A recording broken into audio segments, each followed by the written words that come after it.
السلام عليكم ورحمة الله وبركاته. أهلا بيكم في حلقة جديدة معانا النهاردة. حلقتنا النهاردة إن شاء الله هنتكلم فيها عن المشاكل اللي بتسبب المعدة. الحاج يلا يا عم الحاج، احنا ناقصين لبخه في الكلام، ناقصين لبخه، ده عايز يتعالج ويجي لنا. حلقتنا النهاردة إن شاء الله هنتكلم فيها ببساطة شديدة عن المعدة والمشاكل اللي ممكن تقابلك في المعدة، وكمان طرق حلها بسهولة إن شاء الله معانا. في البداية بعد الصلاة والسلام على رسول الله صلى الله عليه وسلم، أول مشكلة معايا ممكن تسبب لي قرحة معدة وتعمل لي ألم شديد في المعدة وخاصة في فم المعدة من فوق كده. أول حاجة اللي هي الباي الكوفان. الباي الكوفان أو المسكنات بصفة عامة، معظم المسكنات مش كل المسكنات، معظمها بيسبب لي تعب وألم شديد في المعدة، وتحس إنك أصلا مش قادر أصلا تاكل حاجة ولا تشرب حاجة، وحاسس إن أنت هترجع وعندك ألم شديد في المنطقة الأمامية أو المنطقة الاعلى من المعده كده. طيب برضو قبل ما نخش في تفاصيل شويه، المعده وظيفتها ايه؟ وظيفتها بسهوله جدا او ببساطه شديده انها بتهضم البروتينات، وفي جدار فيها بيحيط بجدار المعده، ده وظيفتها عشان يحميها من الحموضه الزايده عشان ما يحصلش تاكل في جدار المعده. طيب يبقى قلنا اول سبب معانا بيعمل قرحه في المعده او ممكن يسبب لي قرحه في المعده والم شديد في المعده، الا هو المسكنات او معظم المسكنات اللي معايا زي الباي الكوفان والفولتارين والكيتوفان والحاجات دي كلها بتعمل لي ألم شديد في المعدة. يبقى أول سبب معانا اللي هو المسكنات. ثاني سبب معانا القهوة والشاي. القهوة والشاي من الحاجات اللي بتعمل ألم شديد جدا في المعدة، خاصة لو أنت بتشربها بكثرة في اليوم. جالي واحد من فترة وسألني قال لي يا دكتور عندي تعب شديد جدا في المعدة والحموضة بتاعتي زايدة وتعبان مش قادر آكل ولا قادر أشرب وحاسس إن أنا عاوز أرجع. قلت له طيب هل أنت بتاخد مسكنات؟ قال لي باخد بايلكوفان. قلت له تمام. قلت له هل انت بتشرب شاي او قهوه؟ قال لي بشرب شاي او قهوه كتير جدا في اليوم. قلت له تمام كده الموضوع خلص خلاص.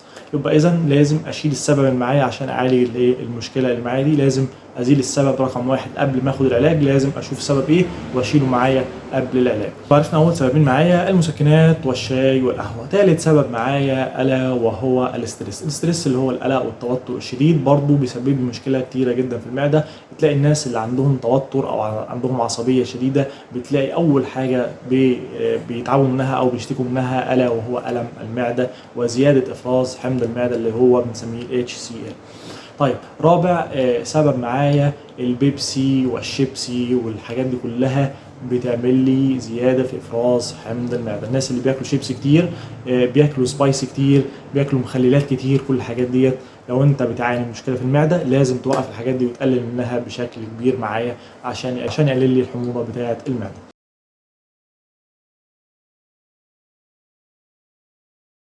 تعالوا بقى لاخر سبب معانا او اخر مشكله كبيره معايا الا وهي السجاير. السجاير من المشاكل او من الاسباب القاتله اللي بتعمل سرطان الرئه، ممكن تعمل لي للاسف برضو سرطان المعده، بتعمل لي قرحه في المعده. بتعمل لي قرحه في المعده، لذلك الناس او معظم الناس اللي بيشربوا سجاير بيعانوا من الام شديده جدا في المعده.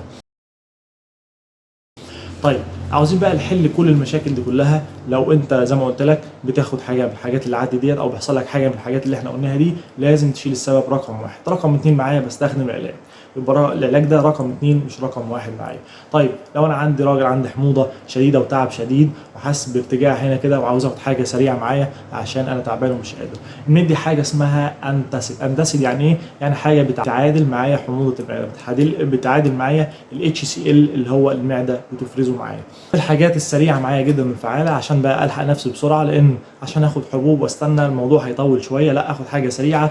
بدي حاجه اسمها مالوكس، اكياس من الحاجات السريعه جدا والفعاله. ده عباره عن كيس بتجيبه وتمصه كده بسرعه، وتاخد معاه كمان كيس من الراني، ده بيظبط معاك الدنيا وبيعدل لي حموضه المعده في وقت سريع جدا وبفاعليه كبيره. لكن عيب الدواء ده فيه ان الفتره بتاعته شورت ديوريشن اوف اكشن، يعني الفتره بتاعته صغيره جدا وبتروح على طول بتختفي. طيب ده كده كحل سريع معايا عشان الحق نفسي بسرعه. طيب في علاج كتير جدا جدا للمعده، ندي كذا حاجه. عندي حاجه مثلا بتقلل لي الحموضه بتاعه المعده، بستخدم فيها اما H2 بلوكر او بستخدم فيها بروتون بامب انهبيتور. الحاجات دي بتقلل لي من افراز حمض HCl في المعده. في ادويه جدا كتيره في الصيدليه احنا بنتكلم عليها ان شاء الله، لكن انا بتكلم بس على العناوين الرئيسيه والحاجات اللي بستخدمها بسرعه. عندي الاوميز 20 من الحاجات الفعاله جدا واللي انا بستخدمها برضو بحبها جدا في الصيدليه. الاوميز سواء كان 20 او 40 على حسب الحاله والوضع اللي معايا ايه بستخدمه. لو 40 باخده مره واحده في اليوم، لو تركيز 20 باخده مرتين في اليوم على حسب المريض اللي قدامي والوضع بتاعه عامل ايه. طيب لو واحد اجى وقال لي انا عندي حرقان هنا في المنطقه دي ومش قادر اعمل ايه؟ اديله دواء شراب فعال جدا اسمه الميوكوجيل. الميوكوجيل لو في عندك حموضه زايده وعندك الم شديد باخد الميوكوجيل، دواء فعال ممتاز جدا.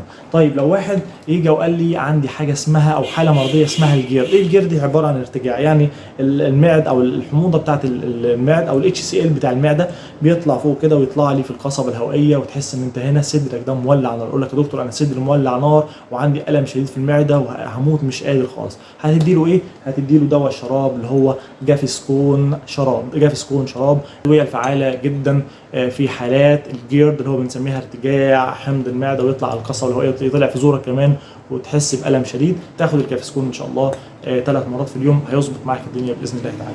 طيب من الاقراص بقى اللي انا بحبها جدا وبفضلها جدا الفعاله جدا اللي بتجمع بين امرين، الا وهو دواء اسمه ستوميجاس. ده فيه مادتين فعالتين اللي هو الاوميبرازول، وده بيقلل لي الحموضه بتاعه المعده، وفي كمان هتلاقي هنا الصوديوم بيكربونات معاك. في الاوميبرازول عندك والصوديوم بيكربونات. الاوميبرازول زي ما قلنا ده بيقلل لي الحموضه بتاعه المعده، والصوديوم بيكربونات عشان يعدل لي الحموضه بتاعه المعده. يبقى الدواء ده جمع بين امرين، الا وهو اللي انا هقلل الحموضه بتاعه المعده، كمان لو في حموضه لا ده انا هعادلها واكافئها كمان عشان تختفي معايا. وبالتالي انا عملت كده كأن عملت 2 في 1 معايا. من الادويه الفعاله جدا والتركيز بتاعها 40 مللي جرام، يعني باخده مره واحده في اليوم. بكده يكون خلصنا فيديو النهارده، واتمنى تكون حضراتكم استفدتوا بكام معلومه اللي قلناها دول مهمين جدا جدا.